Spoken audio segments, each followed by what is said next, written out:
बिस्मिल्लाहिर्रहमानिर्रहीम। अस्सलाम वालेकुम dear all viewers, welcome to Ilm with Zakir. उम्मीद करता हूँ आप सब लोग ठीक ठाक खैरियत से होंगे।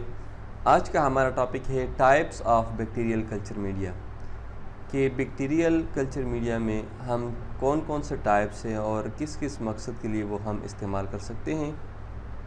सबसे पहले तो कल्चर मीडियम को हमने जानना है कि कल्चर मीडियम है क्या चीज़।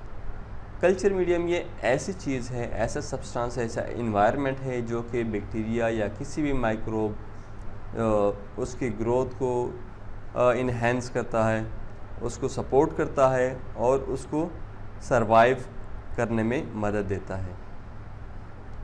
और कोई भी बैक्टीरिया उसकी ग्रोथ के लिए वो बुनियादी ज़रूरत, चाहे खुराक की शक्ल में है, चाहे वो न्यूट्रिएंट्स हैं, चाहे वो आयंस हैं, चाहे वो मॉइस्चर है, वो सारे के सारे जो है कल्चर मीडियम के अंदर मौजूद होती हैं।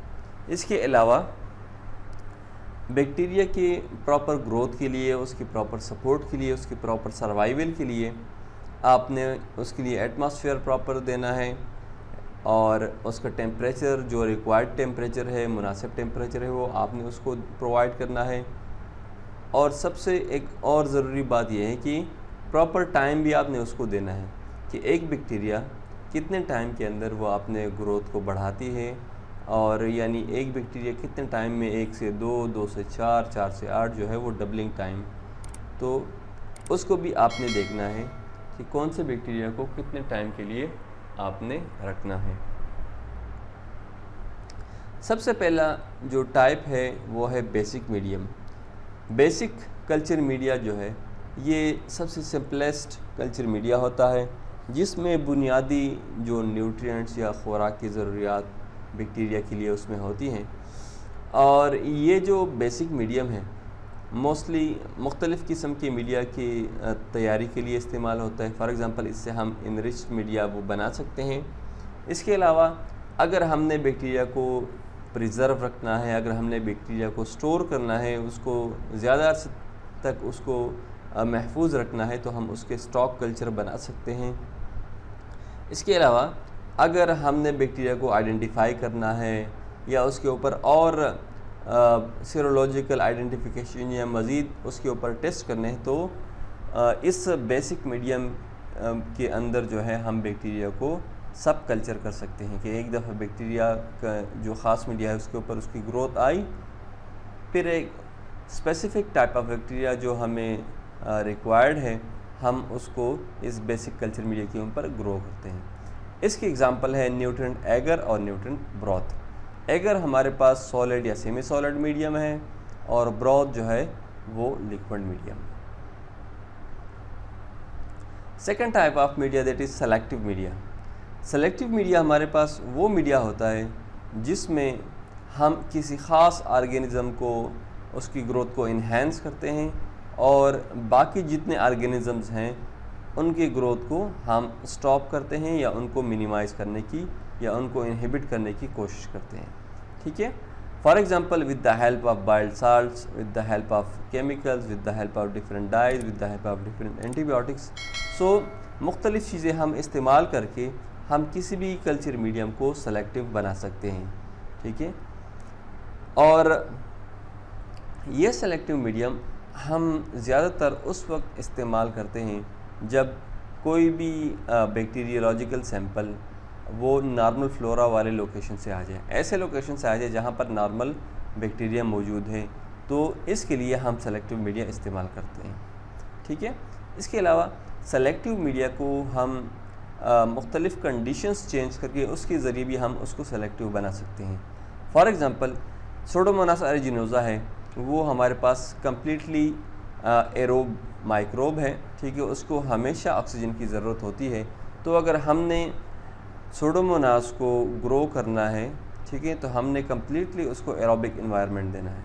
ठीक है। या अगर हमने सूडोमोनास को इनहिबिट करना है तो हमने जो फैकल्टेटिव एनारोब है या ऑक्सीजन की क्वांटिटी बहुत कम करना है या कुछ अरसे के लिए ऑक्सीजन को हमने स्टॉप करना है ताकि जो सूडोमोनास एरिजिनोसा है वो ग्रो ना करे। इसी तरह हम पीएच की बेसिस पर भी जो है मीडियम को वो सेलेक्टिव बना सकते हैं। For example in case of TCBS, ठीक है ना, और इसके अलावा टेम्परेचर की बेसिस पर भी हम किसी मीडियम को सेलेक्टिव बना सकते हैं कि हमें फॉर एग्जांपल लिस्टेरिया मोनोसाइटोजेंस जो है वो चाहिए, तो उसको हम 4 डिग्री सेंटीग्रेड के ऊपर भी ग्रो कर सकते हैं, जबकि बाकी ऑर्गेनिज्म 4 डिग्री सेंटीग्रेड के ऊपर ग्रो नहीं कर सकते। तो इसी तरह एक तो with the help of different substances, ठीक है, केमिकल्स, उसके ज़रिए हम इसको सेलेक्टिव बना सकते हैं। दूसरा with the help of nutrients, दूसरा with the help of conditions जो है या जो इन्वायरमेंटल फैक्टर्स हैं उसकी बेसिस पर भी हम इसको सेलेक्टिव कर सकते हैं। अच्छा, ये हमारे पास एक एग्जांपल है SS agar Salmonella Shigella agar. इस एगर के ज़रिए हम सिर्फ़ और सिर्फ सल्मोनेला और शिगेला को ग्रो करते हैं, जबकि बाकी जो इंटरैक्टेड के ऑर्गेनिजम्स हैं वो उसको इनहिबिट करता है। तीसरा टाइप ऑफ मीडिया है that is enriched media. Enriched medium हमारे पास वो मीडियम है कि जिसमें नॉर्मल ग्रोथ न्यूट्रिएंट्स या नॉर्मल ग्रोथ रिक्वायरमेंट्स के अलावा जो है एक्स्ट्रा ग्रोथ रिक्वायरमेंट्स भी होती हैं, ठीक है। फॉर एग्जांपल हम हेमोफिलस इन्फ्लुएंजा या नेसीरिया स्पीशीज़ या दूसरे जो स्ट्रेप्टोकोकस स्पीशीज़ हैं जिनको फास्टिडियस ऑर्गेनिजम्स कहते हैं, इन ऑर्गेनिजम्स के लिए हम इनरिच्ड मीडिया इस्तेमाल करते हैं। और इनरिचमेंट के लिए हम या तो होल ब्लड इस्तेमाल करते हैं या जो है लाइज्ड ब्लड जिनको हम ब्रेक करके, ठीक है ना, उससे न्यूट्रिएंट्स निकाल कर मीडिया में डाल लेते हैं। इसके अलावा हम सीरम भी इस्तेमाल कर सकते हैं, पेप्टॉन्स भी इस्तेमाल कर सकते हैं। यीस्ट से कुछ प्रोटीन्स या उससे कुछ एंजाइम्स वगैरह वो एक्सट्रैक्ट करके वो भी इस्तेमाल कर सकते हैं। इसके अलावा विटामिन्स भी इस्तेमाल कर सकते हैं, और जो ग्रोथ फैक्टर्स हैं, स्पेसिफिक ग्रोथ फैक्टर्स, वो भी हम इस्तेमाल कर सकते हैं। एनरिच कल्चर मीडियम हम आमतौर पर उन सैंपल के लिए यूज़ करते हैं जो कि स्टेराइल बॉडी साइड से लिया गया है, जहाँ पर नॉर्मल माइक्रोब्स नहीं होते। For example in case of cerebrospinal fluid या दूसरे जो बॉडी फ्लूइड्स हैं, जो पेरिटोनियल फ्लूइड है या पेराइटल फ्लूइड है, तो उसके लिए हम फॉर एग्जांपल ये इस्तेमाल कर सकते हैं इनरिच्ड मीडियम, ठीक है। और इनरिच्ड मीडियम की हमारे पास एग्जांपल है ब्लड एगर और चॉकलेट एगर, कि ये इनरिच्ड होते हैं। इस पर तकरीबन सारे ऑर्गेनिजम्स, स्पेशली फास्टिडियर ऑर्गेनिजम्स, वो ग्रो करते हैं। Next type of medium is enrichment medium. Enrichment medium हमारे पास मोस्टली ये फ्लूइड सेलेक्टिव मीडियम होते हैं। सेलेक्टिव मीडियम होते हैं लेकिन फ्लूइड होते हैं, लिक्विड होते हैं, और इनके अंदर कुछ ऐसे सब्सटेंसेस होते हैं जो कि किसी ख़ास माइक्रोब्स को या किसी ख़ास ग्रुप ऑफ माइक्रोब्स को ये इनहिबिट करते हैं। इसकी एग्जांपल है रेपोपोड वेसिलिएटिस ब्रोथ और दूसरा अल्कलाइन पेप्टोन वाटर। तो इनको हम एज ए एनरिचमेंट मीडियम इस्तेमाल कर सकते हैं। नेक्स्ट इज़ डिफरेंशियल या इंडिकेटर मीडियम। डिफरेंशियल या इंडिकेटर मीडियम के अंदर हम कलर्स या दूसरे ऐसे सब्सटेंस ऐड करते हैं जो कि एक माइक्रोब को दूसरे माइक्रोब से वो डिफरेंशिएट करते हैं, ठीक है। इसी तरह इसके अंदर हम इंडिकेटर डाल लेते हैं। फॉर एग्ज़ाम्पल कोई ख़ास किस्म का बैक्टीरिया वो एक स्पेसिफिक कार्बोहाइड्रेट को जब फर्मेंट करता है, उसको यूज़ करता है या उसकी ब्रेक डाउन करता है, और एसिड उस मीडियम के अंदर प्रोड्यूस होता है। So with the help of the acid production वो मीडिया में कलर चेंज हो जाता है।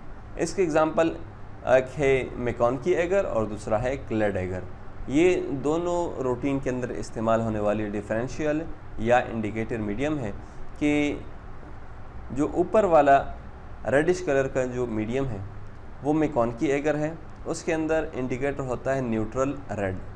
ये न्यूट्रल रेड जब कोई भी ऑर्गेनिजम्स जो कि लैक्टोज को फर्मेंट करता है, तो with the help of that fermentation जब एसिड प्रोड्यूस होता है, किसी किस्म का भी एसिड, तो कॉलोनीज का कलर, जो बैक्टीरियल ग्रोथ है उसका कलर वो रेडिश से पिंक हो जाता है, ठीक है। तो ये एग्जांपल है डिफरेंशियल मीडियम का। और नीचे जो क्लेड मीडियम है उसमें ग्रीनिश से येलो हो जाता है जो इंडिकेटर है। The next type of medium is the transport medium. Transport medium आमतौर पर सेमी सॉलिड होते हैं, और ये इसलिए इस्तेमाल होते हैं ताकि जो कमेंसल है, जो नॉर्मल माइक्रोबायोटा है, तो वो ओवरग्रो ना करें। इसी तरह अगर हमारे पास पैथोजन एरोबिक है या एनारोबिक है, उसको हम दूसरी जगह पर ट्रांसपोर्ट करते हैं तो वो सरवाइव कर जाएं। ऐसा नहीं कि ड्यूरिंग द ट्रांसपोर्टेशन वो जो स्वैब है, ठीक है, वो ड्राई हो जाए। ठीक है, इसकी एग्जांपल है कैरिबलियर मीडियम। कैरिबलियर मीडियम आमतौर पर हम जो एंटेरिक ट्रैक्ट यानी गैस्ट्रोइंटेस्टाइनल ट्रैक्ट के जो ऑर्गेनिजम्स हैं उसके ट्रांसपोर्ट के लिए, उसकी प्रिजर्वेशन के लिए इस्तेमाल कर सकते हैं। और एमिस ट्रांसपोर्ट मीडियम वो गोनोकोकाई है, ठीक है, उसके लिए हम इस्तेमाल करते हैं, उसकी ट्रांसपोर्टेशन के लिए, उसकी प्रिजर्वेशन के लिए। जो लास्ट टाइप ऑफ मीडियम आज हम डिस्कस करेंगे that is identification medium. Identification medium वो मीडियम है कि जिसके अंदर हम कुछ सब्सटेंसेस या उसके अंदर कुछ केमिकल्स वो डालते हैं और जो बैक्टीरिया है उसको आइडेंटिफाई करते हैं कि ये किस किस्म का बैक्टीरिया है, या बैक्टीरिया किस किस्म की केमिकल्स या किस किस्म के प्रोटीन्स या किस टाइप के कार्बोहाइड्रेट्स या क्या चीज़ जो है वो प्रोड्यूस करता है। ठीक है, और आमतौर पर या तो इसमें कलर प्रोडक्शन या इसके अंदर गैस प्रोडक्शन या इसके अंदर जो है different type of for example H2S production जो है ये भी हम आइडेंटिफाई करते हैं। इसके लिए हमें जो ऑर्गेनिज़म चाहिए वो ऑर्गेनिज़म वो प्योर आइसोलेट हो। ऐसा नहीं कि हमारे पास दो या दो से ज़्यादा किस्म के ऑर्गेनिज़म्स हों तो जो आइडेंटिफिकेशन मीडिया है उसका रिज़ल्ट ठीक नहीं आएगा। इसकी example triple sugar iron agar जो है वो बहुत कॉमन एग्जांपल है। ठीक है, दूसरा urease agar, Simmons citrate agar. तो इसके लिए ये हमारे पास एग्जांपल है आइडेंटिफिकेशन मीडिया। ये आज का हमारा टॉपिक था बैक्टीरियल कल्चर मीडिया के बारे में। उम्मीद है आपने इससे बहुत कुछ सीख लिया होगा। वीडियो देखने के लिए शुक्रिया। अस्सलाम वालेकुम, अल्लाह हाफ़िज़।